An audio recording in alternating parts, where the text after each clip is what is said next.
What's up, everyone? Welcome to another episode of Common Guys. Today, we're going to talk about the Miami Heat versus the New York Knicks and how the Miami Heat can beat this team. Let's go.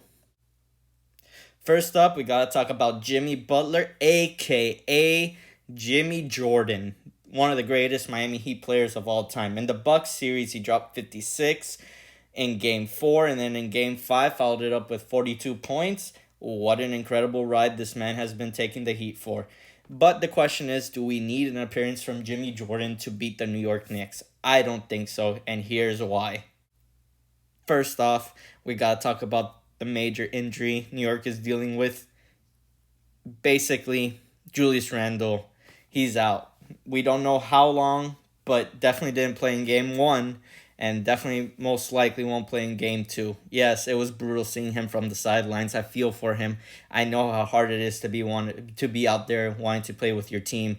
Godspeed. I want to see you out there in the lineup. You're such a great player and you deserve to be out there. You are one of the best players for New York Knicks and it shows. But the question is, what can the Heat take advantage of? So, what can the Heat take advantage of? Well, Julius Randle's absence allows Miami Heat to overshine with threes. Yes, it showed in game 1 for the New York Knicks. Miami Heat wasn't as hot on the three-point line as they have been with the Bucks series, but it didn't matter because New York Knicks was completely inconsistent from the three-point line. Yes, Julius Randle is that guy for the New York Knicks. It shows. Without him and his consistency on threes, Knicks are going to suffer on the three-point line. Yes, Julius Randle can be inconsistent as well on threes, but it's the playoffs. And the playoffs, everybody performs and overperforms. I swear. Gabe Vincent and Caleb Martin are playing like all-stars at this point. Please, Miami, re-sign them. They are incredible and keep them around forever. But game 1 didn't have all good news for Miami. Jimmy rolled his ankle.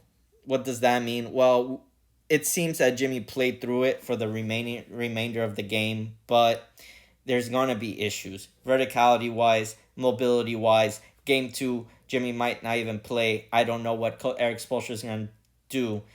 Miami did take game 1, so the question is, do we rest him or not? I personally think if Jimmy's good to play, send him out.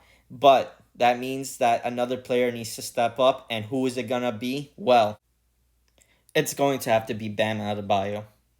Yes, it's time, Bam. I know the Bucks series was hard for you. The matchups weren't good. And I know Knicks have Mitchell Robinson. But Bam, it's time. You're the second in command. Jimmy's hurt. You're going to have to lead this squad of ragtag dogs to the playoff land, to the promised lands. Yes, you have it in you. You have your mid-range jumper. Julius Randle is not there. It's time to go full in, fully aggressive, and hit the shots you need to. Yes, defensiveness, you're amazing. But aggressiveness and being able to move with the ball and shoot the mid-range, you're going to need to be active and hot throughout the whole series, especially if Jimmy is going to use this time to recover. Miami needs to also watch out for RJ Barrett.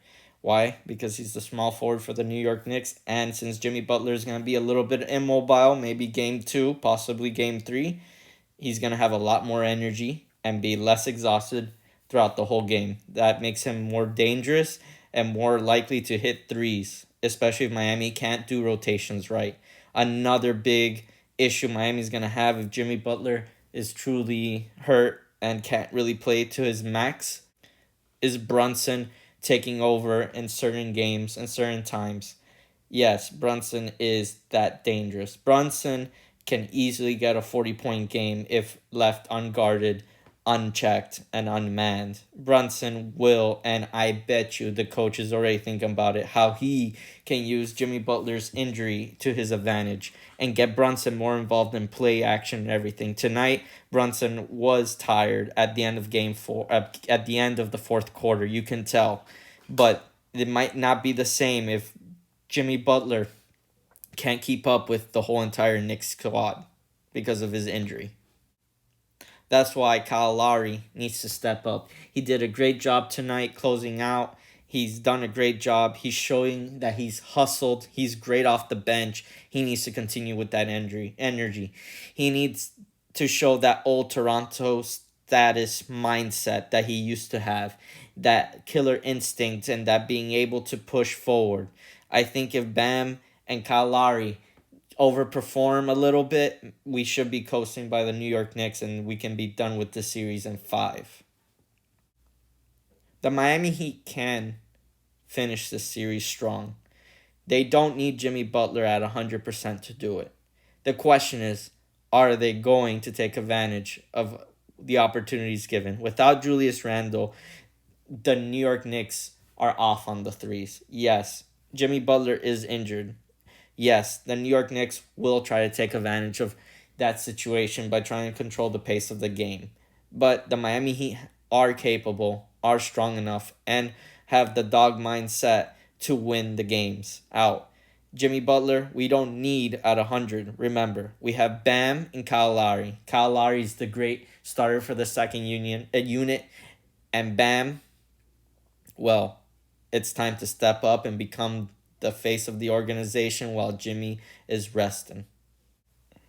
If you like this video, please like, subscribe, and comment, and let me know who do you think is going to be the outcome of the Heat versus Knicks series, and as well as how many games it will take. Thank you, and have a great day.